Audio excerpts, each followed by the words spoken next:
नमस्कार, मैं हूं दीपाली राणा। आप देख रहे हैं पार ब्रेकफास्ट। और कल की कमजोर क्लोजिंग के बाद या फिर ये कहें कि दिन के दौरान 10,700 का लेवल ब्रीच करने के बाद भी बाजार थोड़ा संभल कर लेकिन दबाव के साथ बंद हुआ।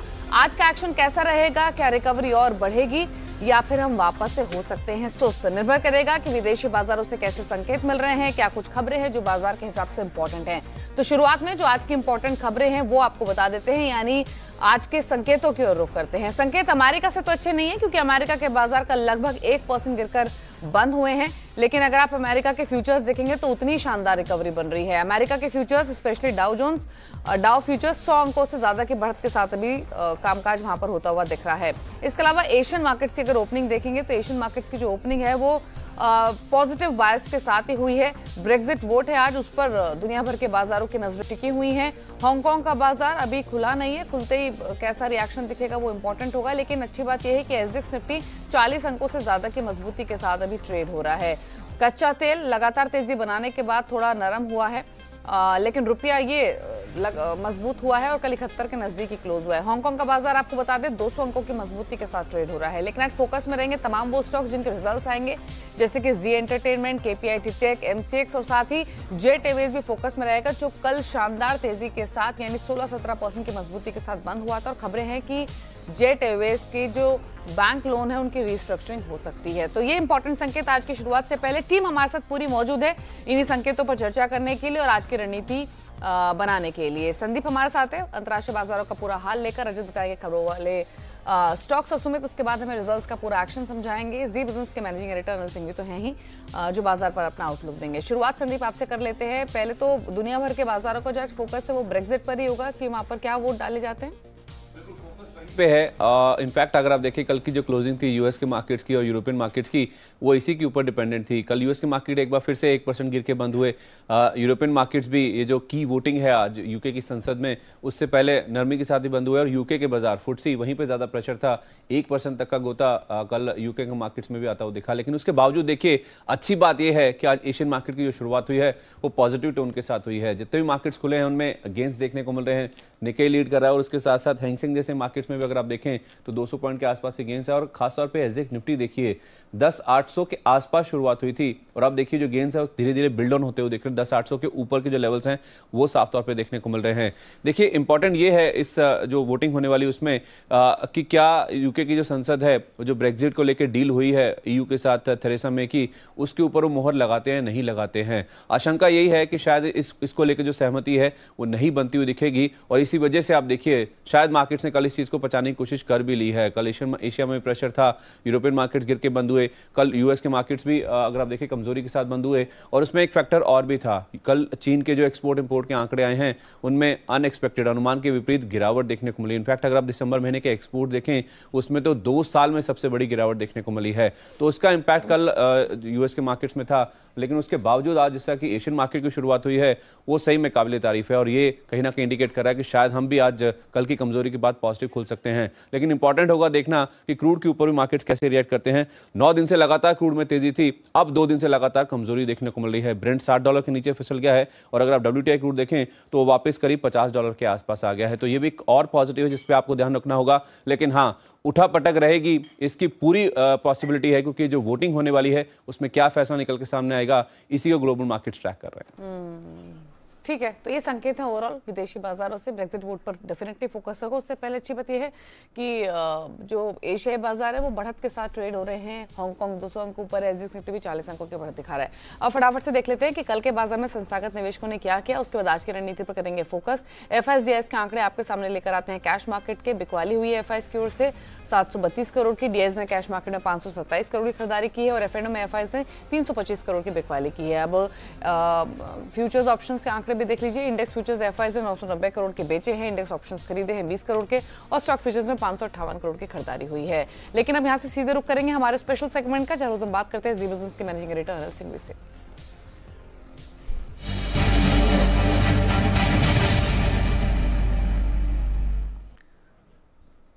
Good morning Anil ji. आज दुनिया भर के बाजारों की नजर तो ब्रेक्जिट वोट पर है, लेकिन अच्छी बात यह है कि इस वोटिंग से पहले अमेरिका के फ्यूचर्स बढ़े हुए हैं। एशियन मार्केट्स की शुरुआत पॉजिटिव बायस के साथ हुई है। तो इन संकेतों के दम पर आज कैसी ओपनिंग हो सकती है? कुछ रिकवरी दिखेगी या फिर नहीं?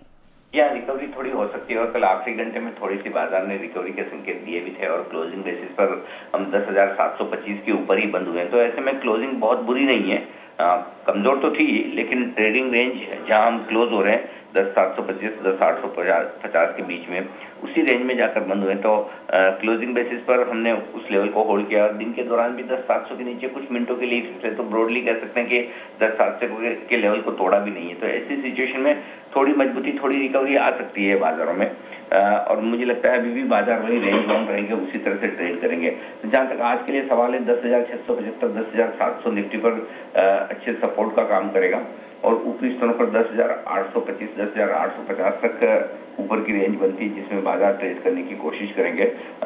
तो थोड़ी रिकवरी के आसार है। दूसरा ये कि कच्चा तेल भी $60 के थोड़ा सा नीचे आया है, $60 के आसपास है, तो वो एक अच्छा संकेत है। कल रुपए में जो कमजोरी हुई, अगर आज थोड़ी सी अच्छी शुरुआत और थोड़ी रिकवरी हो जाए तो वो मुझे लगता है कि थोड़ा सहारा दे सकती है। तो फैक्टर्स थोड़े से पॉजिटिव हो रहे हैं और उस लिहाज से खरीदारी हो सकती है, लेकिन देखना होगा हमारे बाजार खुलने तक एशियाई बाजार में ये मजबूती बरकरार रहती है क्या। वैसे संभावना ये है कि मजबूत रहनी चाहिए। दूसरी बात, जहां तक बैंक निफ्टी का सवाल है, 27,100 27,150 अच्छा मजबूत सपोर्ट है और मुझे लगता है वो आसानी से नहीं तोड़ेगा। उस सपोर्ट को नीचे की तरफ ध्यान में रखकर ऊपरी स्तरों पर 27,500 के आसपास जाने की कोशिश हो सकती है। ये बैंक निफ्टी की रेंज है। इस 27,500 के पार निकल के टिकेंगे तो फिर फ्रेश खरीदारी होगी, अदरवाइज मुझे लगता है कि इसी रेंज में बैंक निफ्टी भी ट्रेड करता हुआ दिखेगा। और इंटरेस्टिंग कल ये भी था कि निचले स्तरों से जिस तरह से सरकारी बैंकों में रिकवरी आई है वो थोड़ा सा इंटरेस्टिंग नजर आ रहा है। तो कुल मिलाकर स्टॉक स्पेसिफिक खरीदारी काफी नजर आ रही है बाजार में। ठीक है, सेक्टर्स में आपसे पूछूंगी, उससे पहले एक चीज और बताइए अनिल जी, जो ये ब्रेक्जिट वोट है कितना क्रूशियल है, क्या पॉसिबिलिटीज बन सकती हैं और मार्केट्स के हिसाब से क्या अहमियत है?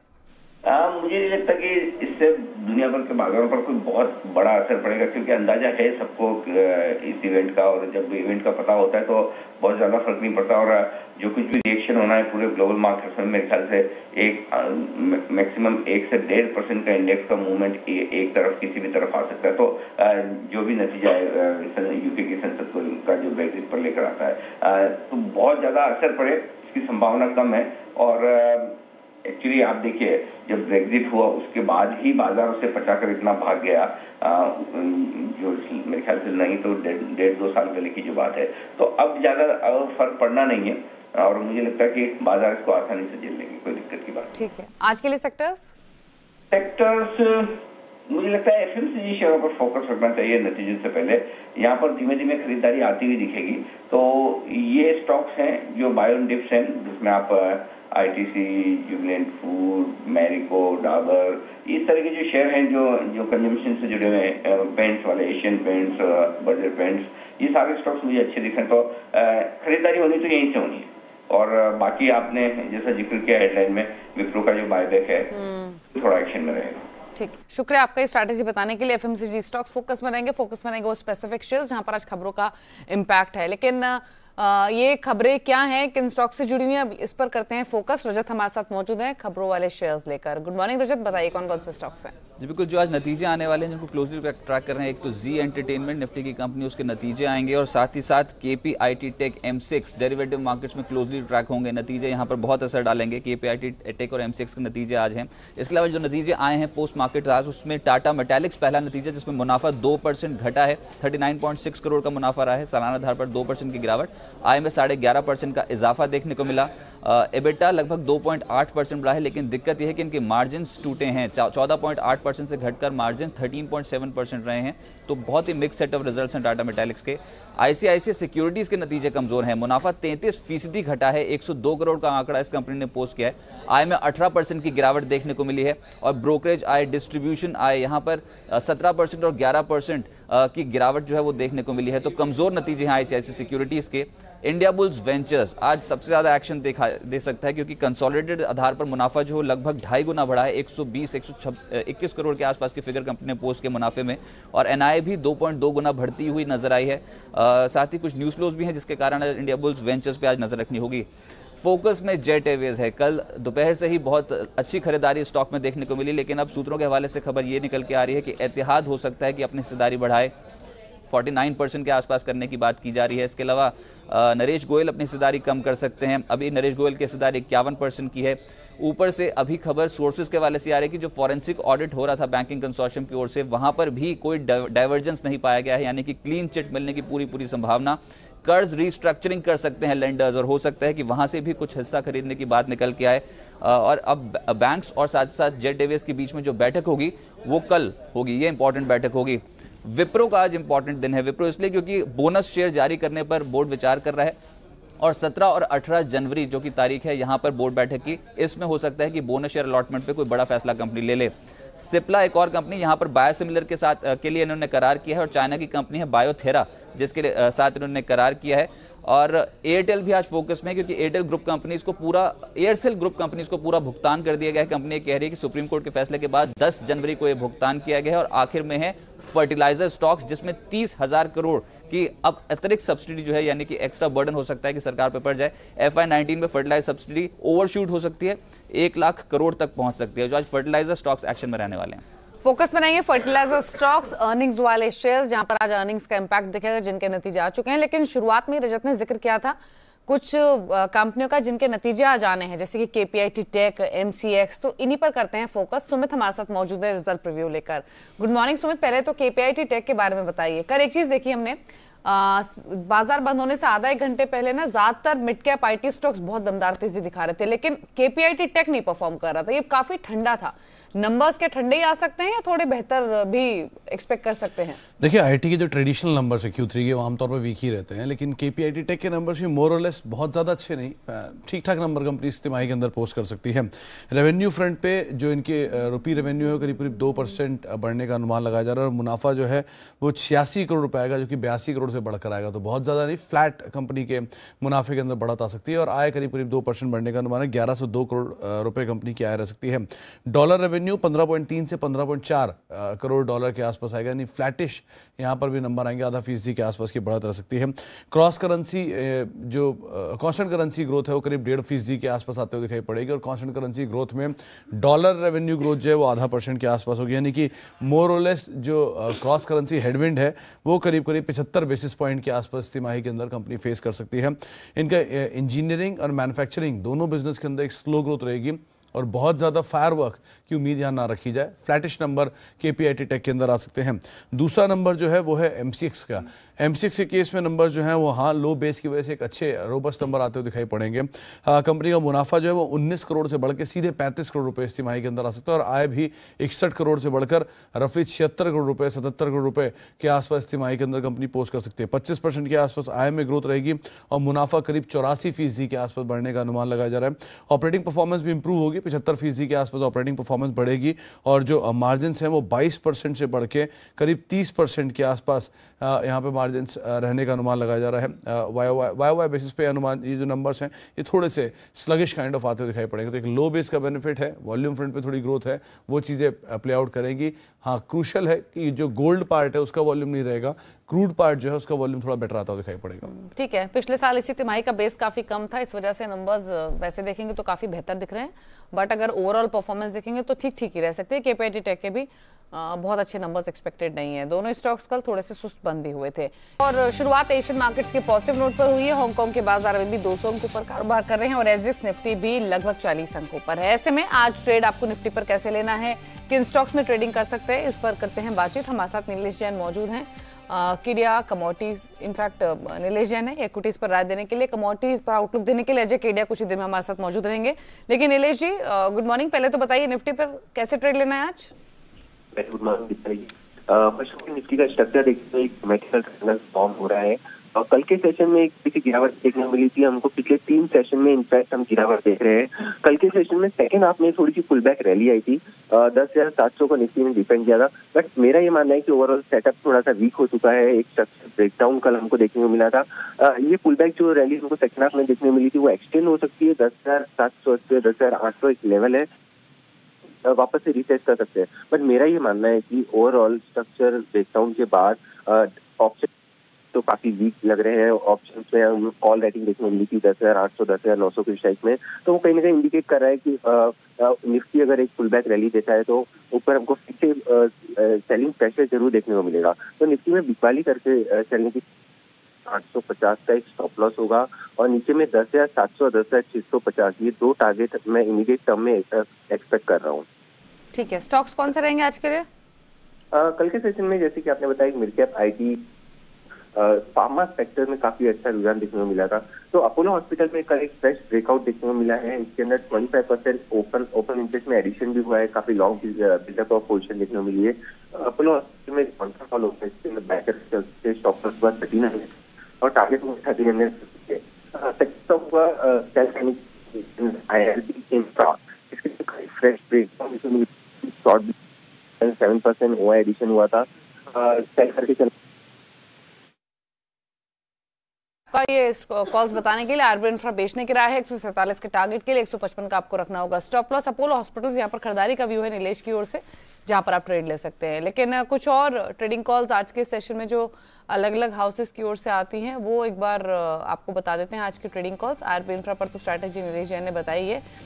एनआईटी टेक यहाँ पर खरीदारी का व्यू है 1218 के टारगेट के लिए 1168 का रखना stop loss. Aditya Birla money की कॉल है खरीदारी की तरफ। साथ ही ट्रेड आप ले सकते हैं अल्ट्राटेक सीमेंट में, यहाँ पर 3850 के लक्ष्य के लिए खरीदारी का व्यू है। आईडीबीआई कैपिटल का 3740 का आपको स्टॉप लॉस रखना होगा। इसके अलावा पोजीशंस आप बना सकते हैं जीएचसीएल में 262 से 265 का टारगेट रहेगा, 250 का स्टॉप लॉस। एक्सिस सिक्योरिटीज ने बाय रिकमेंडेशन दी है जीएचसीएल पर, आज के सत्र के लिए 254 के आसपास ये बंद हुआ था। तो ये कुछ ट्रेडिंग कॉल्स हैं आज दिन भर के लिए। कमोडिटीज पर आउटलुक देने के लिए केडिया कमोडिटीज का अजय केडिया हमारे साथ मौजूद हैं। अजय गुड मॉर्निंग, पहले तो बताइए गोल्ड कैसे ट्रेड लेना है आज? Good morning Diwali. कल के सेशन में हमने देखा इंटरनेशनल में मार्केट 1290 के ऊपर ही ट्रेड करा। डोमेस्टिक मार्केट में जिस ढंग से हमने रुपए में गिरावट देखी वो कहीं ना कहीं गोल्ड के प्राइस को अच्छा सपोर्ट कर रही। तो आज के लिए भी मुझे लगता है कि गोल्ड डोमेस्टिक मार्केट पे अच्छा रहेगा। 32,100 पे लेके चलिए, ऊपर में 32,300 तक का लेवल गोल्ड देखने मिल सकता है। ठीक है, इसके अलावा क्रूड यहाँ पर क्या आउटलुक है? दिवाली कल के सेशन में हमने क्रूड में अच्छी खासी गिरावट देखी। इनफैक्ट हमने ब्रेंट को 60 के नीचे तोड़ने का काफी अच्छा एक फॉल देखा, बट अभी के रीजन में वापस हमने प्राइजेस में एक बाउंस आते हुए देख रहे हैं। तो मुझे लगता है क्रूड एक दायरे में ही है, क्योंकि डिमांड और सप्लाई दोनों ही। और ये हफ्ते में हम देखते हैं कि नॉन ओपेक और ओपेक मेंबर्स की काफी अपडेट्स आनी है, तो काफी वोलेटाइल रहने की उम्मीद है। आज के सेशन की अगर बात करें तो आज मुझे लगता है कि क्रूड में बाउंस रहने की उम्मीद है। बाय करके चलना चाहिए, ऊपर में 3680 तक का टारगेट देखने मिल जाएगा। अच्छा, रुपए पर व्यू क्या है? 71 के नजदीक तो ये पहुंच चुका है, और कमजोर होगा यहाँ से या फिर संभल सकता है? देखिए, अगर हम रुपए की बात करें तो इंटरनेशनल हमने डॉलर इंडेक्स को तो 96 के नीचे ट्रेड करते हुए जरूर देखा है, बट ब्रेक्सिट की वजह से कुछ कंसर्न्स बने हुए हैं जो कहीं ना कहीं डॉलर को सपोर्ट करेगा। तो आई थिंक रुपया फिर से एक गिरावट का रूप दिखा सकता है, जो 7140 तक का लेवल दिखा सकता है। ठीक है, शुक्रिया आपका ये स्ट्रैटेजी बताने के लिए। अब सीधे ब्रोकर हाउसेस की रिपोर्ट्स जान लेते हैं। देवांशी हमारे साथ मौजूद हैं, बताइए देवांशी। बिल्कुल, आज सबसे पहले यहाँ पे आईसीआईसीआई सिक्योरिटीज पर फोकस करना चाहिए। आज सीएलएसए की रिपोर्ट आई है जहाँ पे उन्होंने खरीदारी की राय को बरकरार रखा है लेकिन उन्होंने जो लक्ष्य है वो यहाँ पे घटा दिए हैं, 380 से घटाकर 360 तक के किए हैं। वो ये मान के चल रहे हैं यहाँ पे जिस तरह से यहाँ पे जितने भी नियम है वो यहाँ पे जिस तरह से कड़क हो रहे हैं, मार्केट जो है वो काफ़ी कमज़ोर हो रहे हैं, इसी के चलते उन्होंने अपने लक्ष्य घटा दिए हैं। वहीं पे वो ये भी मान के चल रहे हैं कि जो क्लाइंट बेस है वो यहाँ पे काफ़ी कम होता हुआ दिख रहा है, वहाँ पे ग्रोथ नहीं दिख रही है, जिसके चलते भी उन्होंने यहाँ पे लक्ष्य 20 रुपये से घटा दिया है। आज IT कंपनीज पर फोकस करना चाहिए क्योंकि बहुत सारी कंपनीज है जहाँ पे डाउनग्रेड किया है। आज मॉर्गन स्टैनली ने इन्फोसिस सबसे पहले यहाँ पे 760 तक की जो टारगेट्स थे उन्होंने सुझाए थे, लेकिन अब वो यहाँ पे अपग्रेड कर रहे हैं। इन्फोसिस को एक ही काउंटर है जिनको अपग्रेड करने में आया है, 775 के नए लक्ष्य दे रहे हैं। वहीं पे आप देखिए HCL टेक, TCS ये यहाँ पे लार्ज कैप में डाउनग्रेड करके रखा हुआ है और इक्वल वेट की उन्होंने रेटिंग दी हुई है और यहाँ पे लक्ष्य जो है वो भी घटा दिया है। इसके अलावा माइंडट्री, परसिस्टेंट सिस्टम को भी उन्होंने डाउनग्रेड किया है मिड कैप्स में। टेक महिंद्रा, हेक्सावेयर और साइंट उन्होंने अपने जो रेटिंग है वो यहाँ पे मेंटेन की है ओवरवेट पर, और साइंट में भी ओवरवेट की रेटिंग उन्होंने मेंटेन की है, लेकिन जो लक्ष्य है वो इन तीनों कंपनियों में भी घटाए हैं। सिर्फ इन्फोसिस पर यहाँ पे अपग्रेड है और यहाँ पे जो लक्ष्य हैं वो उन्होंने बढ़ाया है, तो इस पे फोकस करेंगे। और साथ ही आज रेडिको खैतान पर कोटक सिक्योरिटीज़ की रिपोर्ट आई है और ये खरीदारी की राय दे रहे हैं और लॉन्ग टर्म के लिए वो स्टॉक पर काफ़ी पॉजिटिव हैं। वो ये मान के चल रहे हैं कि यहाँ पे जिस तरह से मोलासिस की कीमतें हैं वो यही लेवल्स के आसपास रहने की उम्मीद है, जिससे मार्जिन्स काफ़ी बढ़ेंगे। लंबी अवधि के लिए मैनेजमेंट पर एक कॉन्फिडेंस उनको आ रहा है। वहीं पर मदरसन सुमी पर कोटक सिक्योरिटीज़ की रिपोर्ट आई है, बिकवारी की राय दे रहे हैं लक्ष्य इन्होंने यहाँ पे भी 10 रुपए से घटाया है और ये मान के चल रहे हैं कि जो ग्लोबल हेडविंड्स हैं उसके चलते ओवरऑल ऑटो इंडस्ट्री पर यहाँ पे इम्पैक्ट होता हुआ दिखेगा। और यही नहीं, उन्होंने FY 19 to 21 की जो अर्निंग्स हैं यहाँ पे जो अनुमान है वो यहाँ पे लगभग 8 से 10% तक घटा दिया है, जिसके चलते स्टॉक प्राइस का जो टारगेट है वो 10 रुपए से घटाया है। ठीक है, तो ये तमाम रिपोर्ट्स हैं। एक रिलायंस इंडस्ट्रीज से फोकस कर सकते हैं, CLSA की भी रिपोर्ट आई है और 1500 के टारगेट के साथ बाय की वो सलाह दे रहे हैं, तो एक स्टॉक ये भी फोकस में रहेगा।